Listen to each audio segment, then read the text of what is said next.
श्रावण महीने की पंचमी के दिन शंकर भगवान पर जिस जिस परिवार के व्यक्ति का कांवड़ जल हमने बताया है आपको, जरूरी नहीं है कि डंडा बांधकर 2 कावड़ के जल के लोटे लेकर जाओ, आप अपने हाथ में भी 2 पात्र लेकर जा सकते हैं। पंचमी तिथि के दिन हाथ में 2 लोटे जल के, 2 कलश जल के जब हम शंकर भगवान को चढ़ाते हैं कि पंचमी कौन सी तिथि? पंचमी, चाहे वो शुक्ल पक्ष की हो चाहे वो कृष्ण पक्ष की। श्रावण महीने की पंचमी के दिन शंकर भगवान पर जिस जिस परिवार के व्यक्ति का कांवड़ जल हमने बताया है आपको, जरूरी नहीं है कि डंडा बांधकर 2 कावड़ के जल के लोटे लेकर जाओ, आप अपने हाथ में भी 2 पात्र लेकर जा सकते हैं। पंचमी तिथि के दिन हाथ में 2 लोटे जल के, 2 कलश जल के जब हम शंकर भगवान को चढ़ाते हैं तो ऊपर जो कमंडल होता है शिव जी के ऊपर जलधारी होती है, जिसमें जया, विषहरा, शामली, बारी, दौतली और देव, शंकर भगवान की 5 बेटियां जिसमें विराजमान होती हैं। जब हम जल समर्पित करते हैं, हमारे पीढ़ी में, परिवार में अगर कोई अधोगति में मर गया होता है, कुंवारी अवस्था में चले गया होता है, गर्भ में मर गया होता है, गर्भ के बाहर निकलकर भी अगर कुंवारी अवस्था में चले गया होता है, तो श्रावण महीने की दोनों पंचमी पर परिवार का अगर कोई एक व्यक्ति भी जल चढ़ा देता है शंकर भगवान पर, तो सर्प की योनि में नहीं पड़ता, जीव मुक्त हो जाता, प्रेत योनि में, सर्प की योनि से मुक्त हो जाता।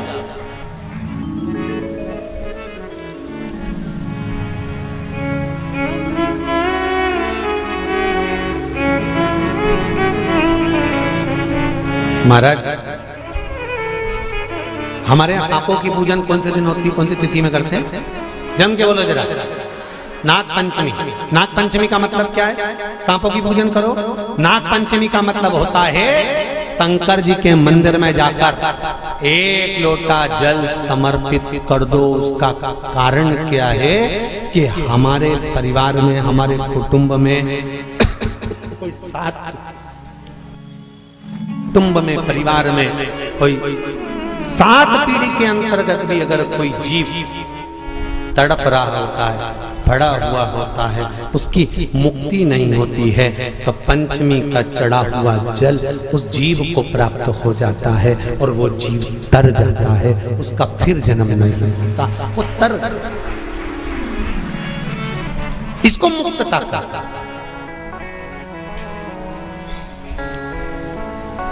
इसको मोक्षता का।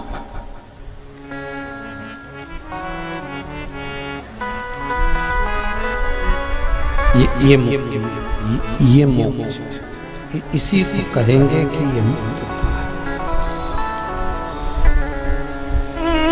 महाराज,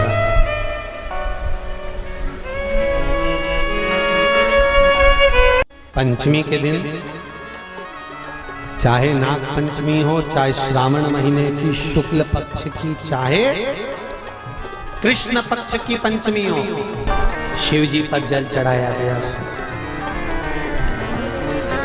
और समझ लो अच्छे से, श्रावण महीने की पंचमी के दिन देवाधिदेव महादेव पर चढ़ाई गई शमी पत्र, भगवान पर चढ़ाई गई शमी पत्र आस्तिक मुनि का नाम लेकर, कौन से मुनि? आस्तिक मुनि का नाम लेकर शमी पत्र को वापस उठाकर उसको अपने दरवाजे की चौखट पर कहीं पर भी या द्वार पर कहीं पर भी एक ओर रख देने पर घर के अंदर, बगीचे के अंदर सर्प प्रवेश नहीं करता। ध्यान रखिए, सर्प प्रवेश नहीं करेगा। शमी पत्र समर्पित करने पे, उस शमी पत्र को आस्तिक मुनि का स्मरण करने पर, कौन से मुनि है?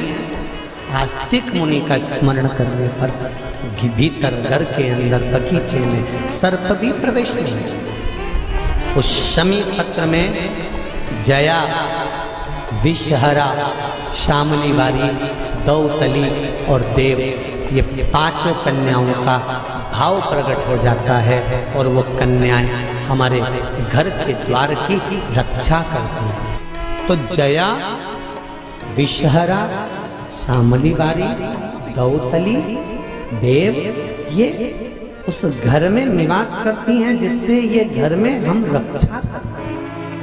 रक्षा कर सकते। हफ्ते 2 हफ्ते में, महीने भर में एक दिन ऐसा बनाओ, अगर मेरा भोलेनाथ तुम्हारी नहीं सुन रहा है तो 1 लोटा जल, 1 दुर्वा और 1 बेलपत्र, ये 3 चीजें लेकर, क्या क्या ले जाना है जम के बोलो जरा।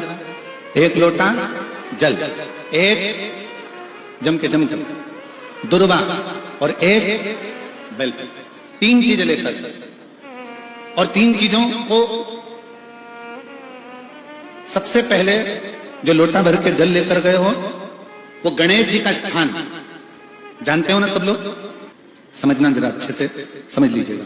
शिवलिंग, जलाधारी, अशोक सुंदरी, गणेश जी, कार्तिकेय। 1 लोटा जल जब चढ़ाओ तो पहले गणेश जी का स्थान, फिर कटी भाग, फिर शिवलिंग। समझ में आ गया? गणेश जी का स्थान, कटी भाग, जलाधारी, फिर शिवलिंग। दुर्वा गणेश जी के स्थान पर समर्पित कर दो और बेलपत्री अशोक सुंदरी वाली जगह पर समर्पित कर दो। ये 3 चीजें अगर आप 2 हफ्ते में, 1 महीने में अगर एक बार भी अगर करते हो तो देवादिदेव महादेव आपकी मन की कामना पूर्ण जरूर करते हैं, निश्चित। मंदिर की चढ़ी हुई बेलपत्र को, शंकर की चढ़ी हुई बेलपत्र को ही उसने गांठ लगाकर जब माला सिद्ध कर ली और सिद्ध कर कर अगर वही माला भगवान शंकर को अर्पित कर देती है तो कहते हैं कि हमारा फिर पुनर्जन्म होता ही नहीं है, इस संसार सागर से हमारी मुक्ति हो ही जाए। चाहे बेलपत्र हो, चाहे तुलसी पत्र हो, इन दोनों पत्ती के अंदर सुई को नहीं पिरोना चाहिए। हाँ, कच्चे धागे से आप उसमें डंडी में गांठ लगाकर भगवान शंकर को माला धारण कर सकते हो, पर कौन सी बेलपत्र? जो शंकर भगवान पर